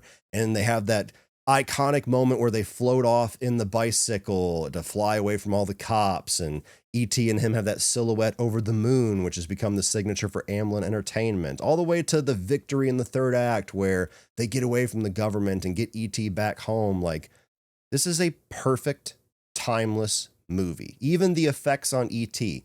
are timeless. Something about practical work just ages so beautifully compared to CGI that feels like it ages like milk. So E.T. is just one of those movies that, again, I put it at number 9, right above Schindler's List, a movie that I just said is a 5 out of 5 masterpiece, and I feel like I'm underselling how great E.T. is. That is the power of Spielberg. Speak of the devil, there he is. What you think about E.T.? I think it was my favorite movie of, what's his... Steven Spielberg? Yeah, it was my favorite movie of his. What's your second favorite? Jaws. Jaws? There we go. Number 8 is a movie that probably is not going to be on too many people's top 10, but it's not too far below it for most of us, and that is Minority Report.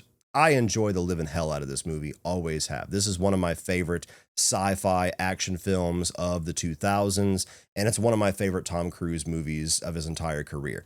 This is one where I just love the central premise. You know, I'm really big on time travel movies, and this is like a version of that. It's like a cousin of time travel where they just had like, it's premonition based, where if you haven't seen it, you have Tom Cruise in the future as the leader of this police organization that has access to these psychic premonitions, and they're able to foretell when somebody is going to be murdered, and they go out and stop it before it happens.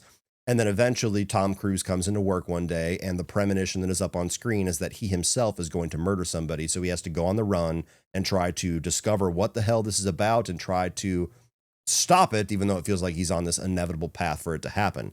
And this movie just fires on all cylinders for me. It's very imaginative with the version of the future that it shows you. The concept here is a really interesting concept that is inherently very intense and very intriguing, while also having like moral questions built into it. Like, if you stop somebody before they commit a crime, do you still consider that person guilty, even if it didn't actually happen? Do they have alternate futures? How like 100% locked in are these premonitions? All of that is so fascinating to me. But then you get the Spielberg magic. You get the blockbuster epic sense. You get all the action sequences and the chase sequences and the genuine nail-biting tension built in here. Fantastic characters filling out the cast, from like Colin Farrell and a number of others. And this was very early in Colin Farrell's career too. And the twists and turns that happen along the way genuinely surprised me. Now, granted, I was a teenager when I watched it. Would I say the same thing watching it as an adult? I don't know.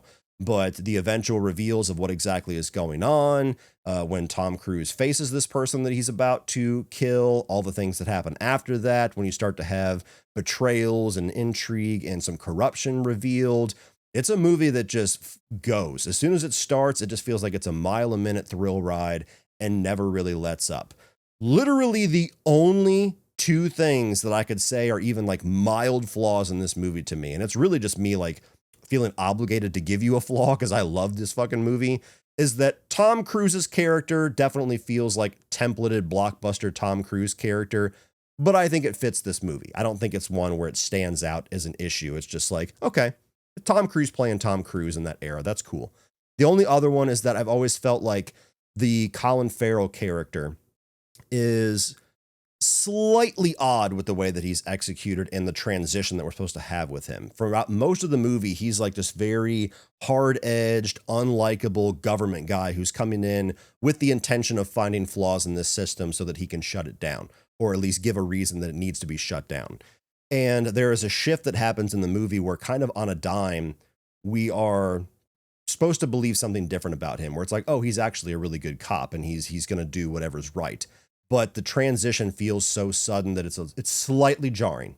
That's it. This movie is endlessly rewatchable for me. I've seen it dozens of times at this point. I rewatched it on the 4K here recently, was glued the entire time. I would pause the fucking thing if I was walking out of the room, even though I knew every line of dialogue and everything that was going to happen.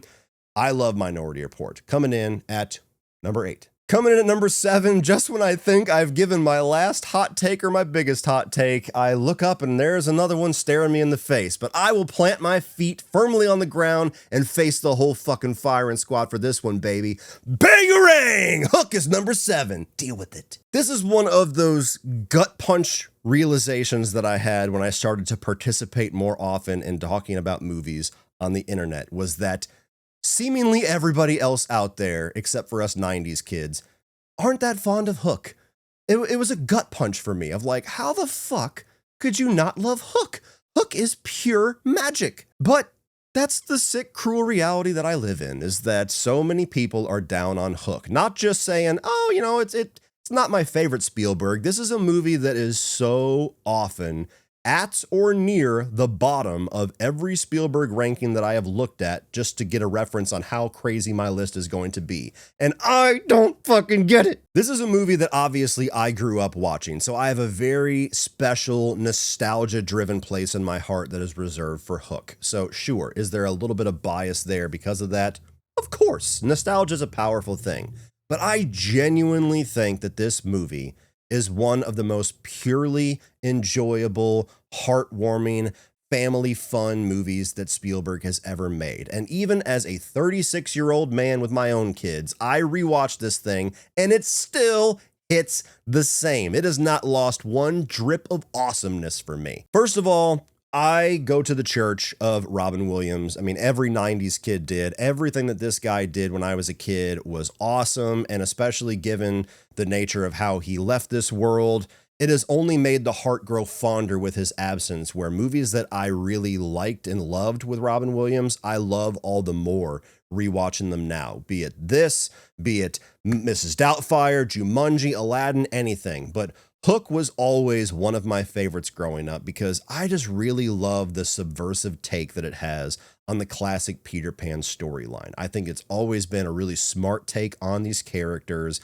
a way to really, amplify the themes of Peter Pan, which is like adults versus children, the fears of growing up, and actually take like a hard look at that with the character of Peter Pan and have him be like that cynical, grumpy adult, and having the line in the beginning like, oh my God, Peter, you've turned into a pirate, and then getting him back to the pan. And Robin Williams just embodies everything about that take on the character to perfection. He has the dramatic chops to play the overworked, cynical adult that doesn't believe anything about this make-believe bullshit, and then as soon as he has the turn to finally reimagine everything again and learn how to fly and learn how to crow, and like you totally buy into it and you're like, that's Peter Pan, baby. The awesomeness of the Lost Boys and that dinner table scene, that is a dinner that us 90 kids have been chasing our entire lives. We will never have a meal that looks that good. Dustin Hoffman, easily the best on-screen portrayal of Captain Hook. Bob Hoskins, even more easily the best on-screen portrayal of Smee. Rufio, a character that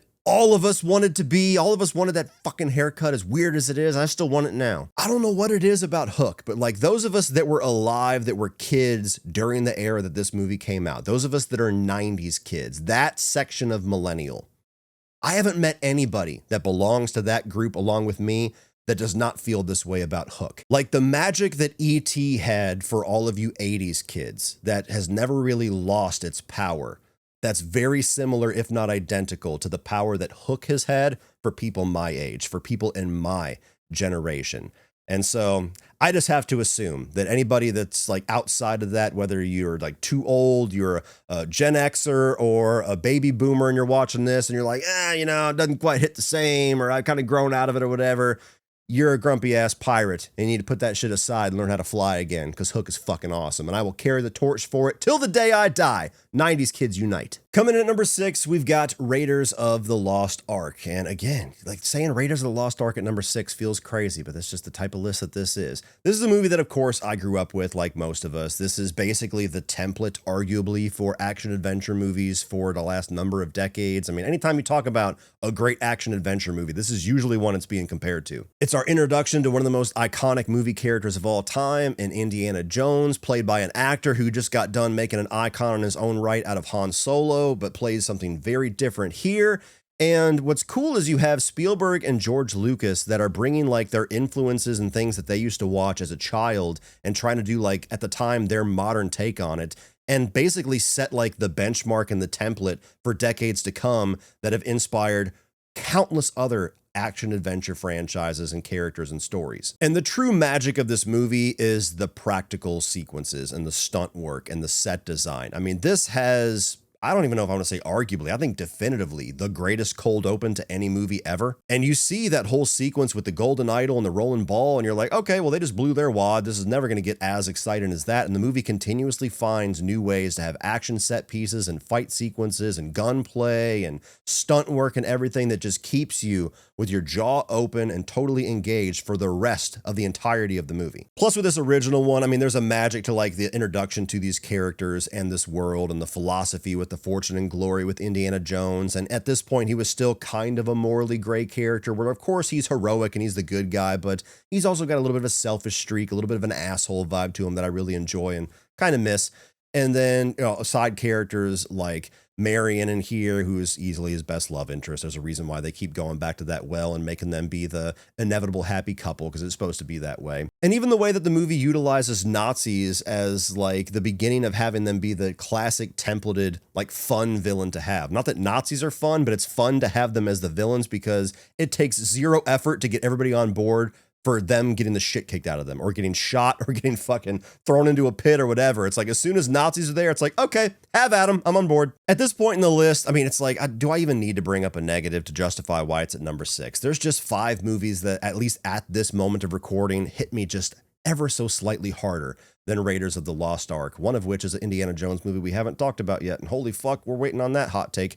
But Raiders of the Lost Ark, I mean, for most people, a perfect movie. It's number 6. Coming in at number 5 is Saving Private Ryan, and this was the final movie that I watched in preparation for this list, and the final first-time watch. Yes, I know, first-time watch. I have a big blind spot when it comes to Westerns and war movies specifically, so for whatever stupid fucking reason, I am talking to you as a 36-year-old film fanatic that is just now watching Saving Private Ryan.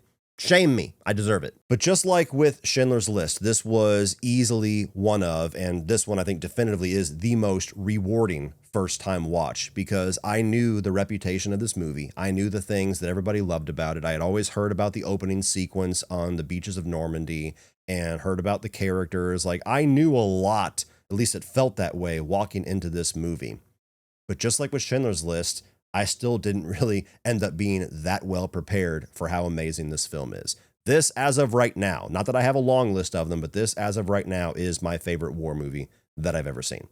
And it's for so many different reasons. First of all, just the way that this film is shot and staged and executed as far as really portraying the horrors of war is unlike anything that I've ever seen. Like that opening sequence where they storm the beach at Normandy was absolutely worth every bit of hype that people gave it. If not, they were underselling it, because it just starts the movie and like you're gripped from that moment forward, where it's not even like, it's basically a cold open to the movie. It's not necessarily like a lead up to the actual story. It's just like, here's World War II, bitches. And my God, seeing like the level of violence and devastation, the way that they portray these soldiers is like literally throwing up inside of these boats, these little carriers right before the doors are going to come open, because they all know that for the most part, your chances are fucked, and showing that. It's almost amazing to me that that felt like a viable option back in the day, where it's like, let's just go ahead and sacrifice 3/4 of the people in this boat in hopes that 2 of you get on the beach. It's like, How the fuck did you get people to agree to that? And that's the nature of this movie, is all of those horrifying realities of war. You have this very human story that's tying it together regarding, Private Ryan, where 3 out of 4 children of this woman have been killed at war, and now you have somebody higher up in the U.S. government that puts down the order of, you got to find Private Ryan and get him out of there, because we don't think it's right that his mother should have to bury all 4 of her sons.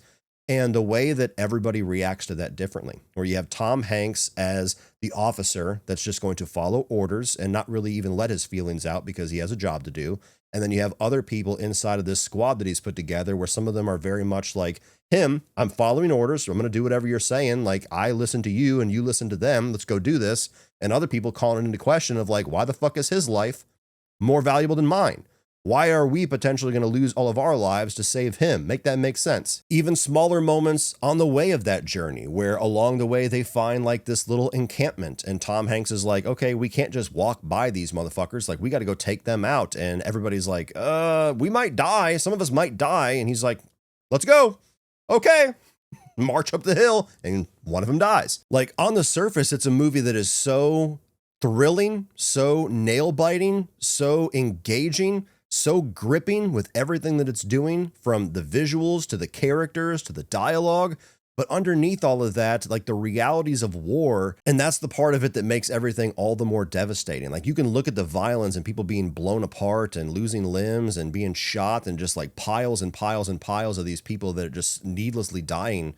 And all throughout the movie, it's like they never shy away from all of that. Like, we have 2 different governments, or at least in World War II, you have a whole 2 different sides of the world at war, and people are just dying. It just begets a whole bunch of needless death. But through all of that, you have the main narrative, which at its heart is just about like human nature, about wanting to spare a mother out there that you've never met from that one extra piece of heartbreak. And so it's just a brilliantly crafted film. It's a wonderfully written movie. The performances are amazing. Yet again, Tom Hanks just showing a totally different side to himself. You got a lot of other actors in here like Tom Sizemore and Giovanni Ribisi, of course, Matt Damon as the titular character here eventually in the 3rd act. And it's a perfect movie. It's a perfect war film. And it's so fucking good that it just motivates me all the more on this journey that I'm on this year to watch more and more films that I've never seen, to just go on an absolute binge session. Maybe not a binge session, that'd be a little bit depressing, but like go on an actual solid attempt to watch more and more war films that I have been needlessly ignoring, because Saving Private Ryan was just, it was an absolute knockout experience. Very different than Schindler's List, but equally as powerful for very different reasons. Coming in at number 4, we've got Catch Me If You Can. And I think that this is easily the funniest and maybe just the most like simply entertaining film that Spielberg has ever made. This is one that I just kind of like randomly watched maybe 15, 20 years ago, just threw it on. And I think me and my dad watched this one, and we were just laughing and gripped and having a ball the entire fucking time. And every time that I've rewatched it, I've had that experience. I think this is such a joyful movie to watch. And after just getting done talking about Saving Private Ryan, I could use a little bit of joy right now. So Catch Me If You Can. This is a movie that has 2 greats, yet again with Tom Hanks, seemingly the most often collaborator with Spielberg, and Leo DiCaprio, still kind of early on in his career, giving both masterful performances. One of them is like the sly, young, crafty con artist that has like this missing piece of his heart post his parents' divorce that has pushed him into all of this life of crime. And then you have Tom Hanks, this guy who has basically lost everything personally for his drive at work, that is just going to be this relentless pursuer of Leo DiCaprio. And the magic of this movie is the relationship between those characters, where it's not just your standard cookie cutter, like cop and robber storyline. It's 2 people that are vehemently opposed morally that eventually find their common ground. They get a bond with each other because one of them, you almost feel like what's driving him is being chased, hence the title Catch Me If You Can. And the other one is being driven by the chase itself. And eventually they become 2 people that understand each other more than anybody else on earth. Like, they are the ones that see the true people that they are when everybody else in the world just kind of like sees what they portray, and leading ultimately to them being like friends and coworkers by the end of it. Now, this is based on a true story. I'm sure a lot of it is wildly exaggerated, but I don't care. The movie bullshit version of it is so thoroughly entertaining. All the different eras that we go through with Leo DiCaprio's character of these different cons where he goes to be like a Pan Am pilot and then he's a fucking doctor, and all the different wonderful actors that are in this super early on, like Amy Adams, and you got veterans in there like Martin Sheen. And what's so great about the thrill ride of it is, despite the fact that you know it's just way too clean and perfect for this to be an actual, like, perfectly true story, there's a lot of exaggerations and changing facts here, the movie makes you buy into it. The movie makes you buy into Leo DiCaprio's character, who's 16 years old when he starts this journey, being of such a high intellect that he's able to do all this stuff, that he's able to become a pilot and get thousands and thousands of dollars of fake checks and fake being a doctor and pass the bar exam by studying for 2 weeks and all this stuff. You just buy into the fantasy of all of it because of how damn good the actors and the writing are. So this has always been one of my favorite Spielberg films. It's one of the most endlessly rewatchable and enjoyable films. And even though it might not be many people's like top 5 level Spielberg, for me, it absolutely is. I adore Catch Me If You Can. Coming in at number 3, Kalima. Indiana Jones and the Temple of Doom. One more time where I feel like I have to carry the torch against a bunch of haters. Now, granted, Temple of Doom is not a movie that most people hate. It's just like, oh, it's easily the weakest of the 3, but there are some people that think it's one of the weakest Spielberg films. And I don't know if it's because this was the first Indiana Jones film that I ever saw as a kid, and I don't remember why that was, but it was.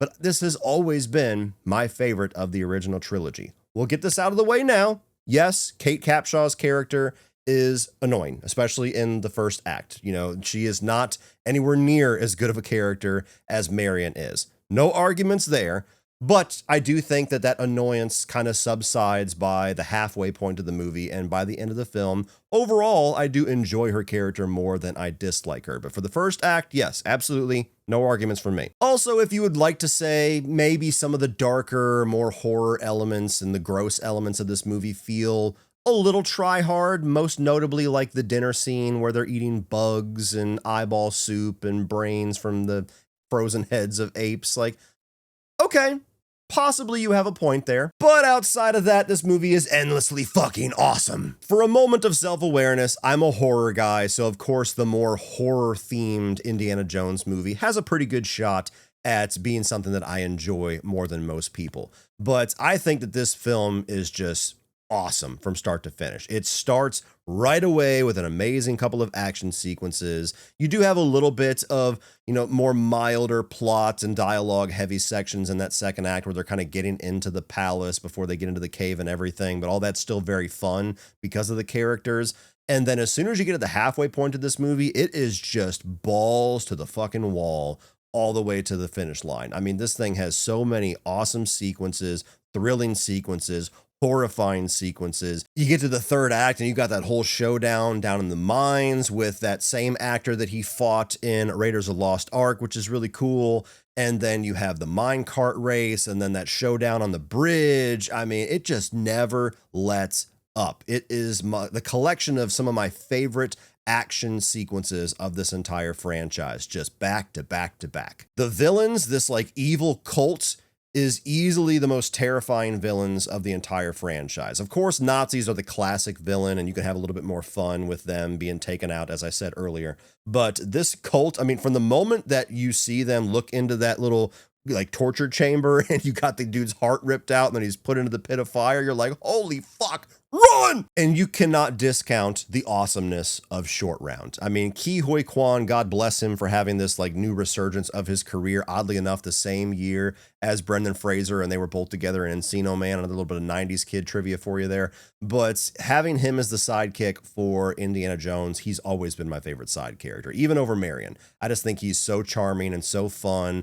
The back and forth and like bickering between them is a lot of fun. The fact that Short Round actually gets in on the action in the third act and is like trying to kick dude's ass to save Indy, all that stuff is just so enjoyable for me.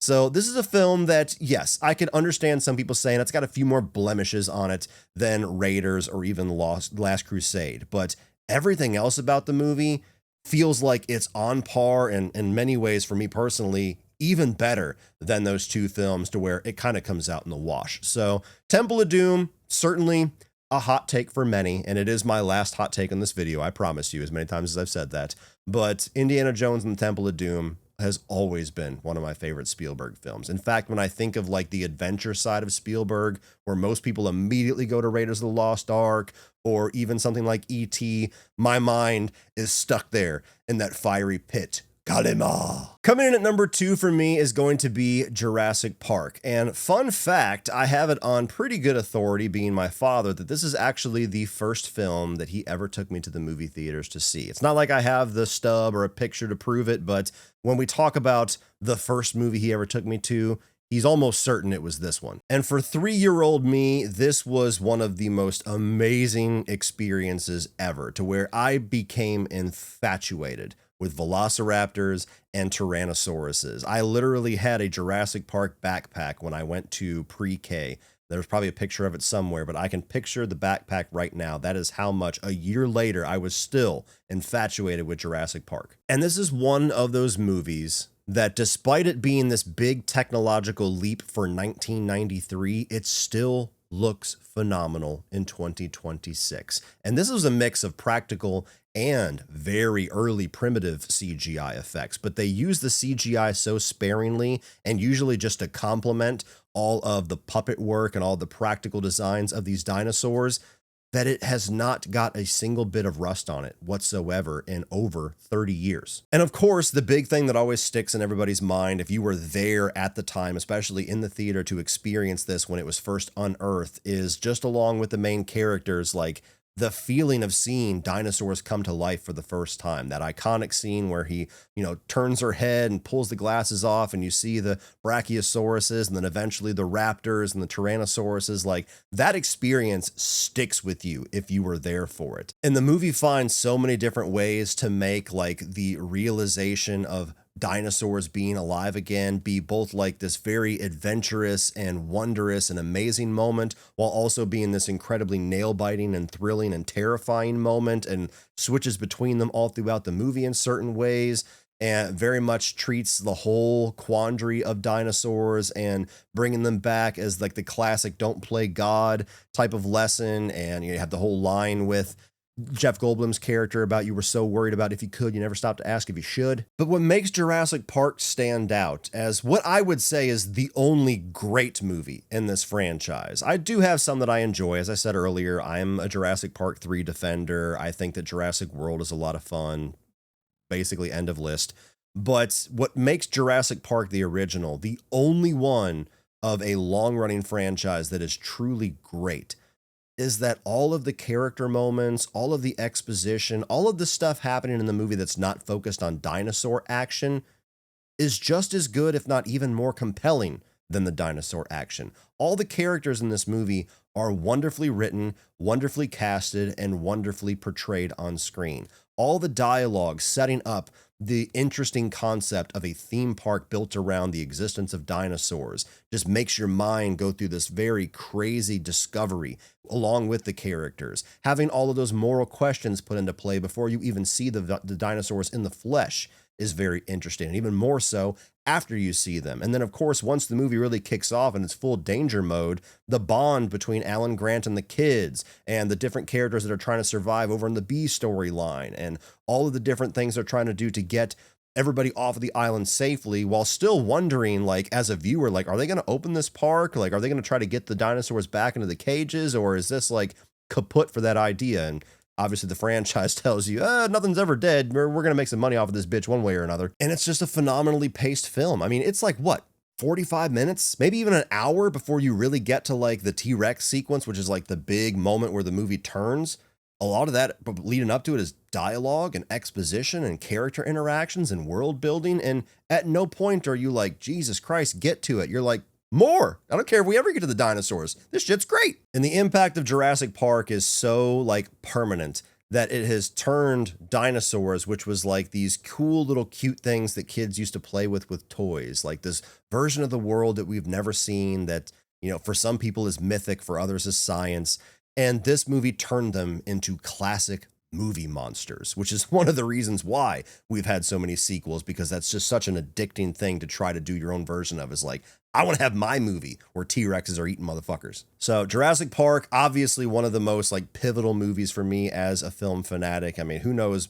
Maybe this movie is one of the reasons, alongside movies like Child's Play 3 and everything, that I always give credit to for making me the fucking nut that I am now, always talking about movies on the camera to all of you guys. But very pivotal movie, very important movie, and easily one of Spielberg's best. And for me, it still only comes in at number 2, because number 1 belongs to Jaws. And Jaws, just like E.T., when I referenced earlier, is a movie that it's like I get to watch it for the first time every single time that I revisit it. And I don't know what about the movie achieves that, but I always forget how amazing this movie is. I've loved it my entire life. I was addicted to it as a kid because it's very overtly a horror film for at least the first half.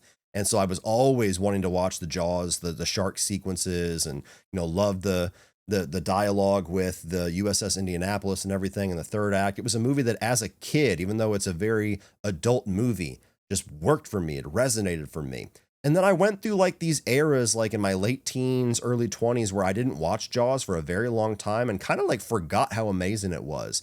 And it wasn't until like maybe 3 or so years ago that my buddy Joey Sasso, and Joey, I know you're watching this, I love you, he sent me a text and he's like, dude, Leach, you got to go check out Jaws. It's got like a 3D remaster in theaters right now, and it's awesome. And I'm like, I don't fucking do 3D, man. Like, I hated that whole trend. Everything after Avatar was 3D, and I hated it. I'm glad it's done. I'm not doing that.